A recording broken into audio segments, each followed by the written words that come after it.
2050년 바닷속 플라스틱 쓰레기가 4배 이상 늘어날 거라는 세계 자연기금 보고서가 나왔습니다. 유엔 회원국들은 2024년까지 플라스틱 오염 문제 해결을 위한 첫 국제 협약을 만들기로 했습니다. 윤재선 기자가 보도합니다. 페트병과 플라스틱 쓰레기가 뒤엉킨 섬에서 쓰레기를 주워 생계를 이어가는 여성들. 바다로 밀려든 플라스틱을 먹이로 알고 먹는 해양 생물들. 고통 속에 죽어가는 참혹한 현장은 더 이상 낯설지가 않습니다. 지금도 플라스틱 생산량은 기하급수적으로 늘고 있습니다. We produce around 400 million tons of plastic every year, and 300 million tons of that goes right into the waste dump, and 11 million tons of that into our oceans. 세계 자연기금은 최근에 발간한 보고서를 통해 2040년까지 플라스틱 생산량이 2배 이상 증가할 거라고 내다봤습니다.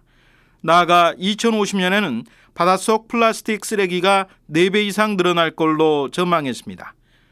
플라스틱 쓰레기는 지금도 해양 쓰레기의 85% 이상을 차지합니다. 보고서는 특히 21세기 말까지 그린란드 면적의 2.5배가 넘는 해양 지역에서 미세 플라스틱의 양이 약 50배 증가할 거라고 예측했습니다.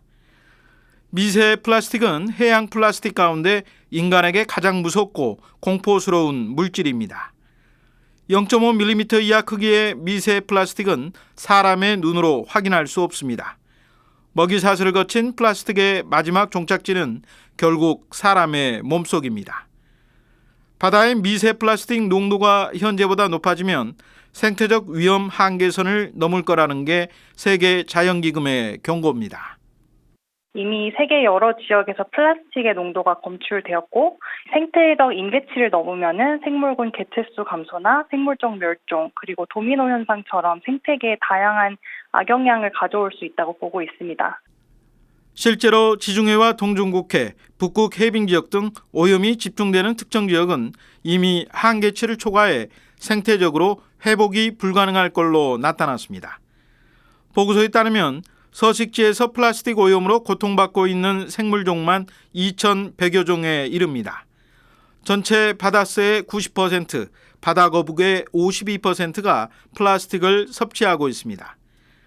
바다 플라스틱 오염이 더 심각해질 거라는 경고음이 커지는 가운데 지난 2일 케냐 나이로비에선 제5차 UNEA 유엔 환경총회가 열렸습니다.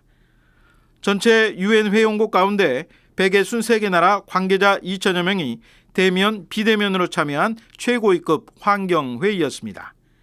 총회에선 2024년 말까지 플라스틱 오염을 막기 위한 국제협약을 체결하기로 합의했습니다. 협약 추진 내용을 담은 결의안 통과를 선언하자 회의장에는 환호성과 박수갈채가 터져나왔습니다.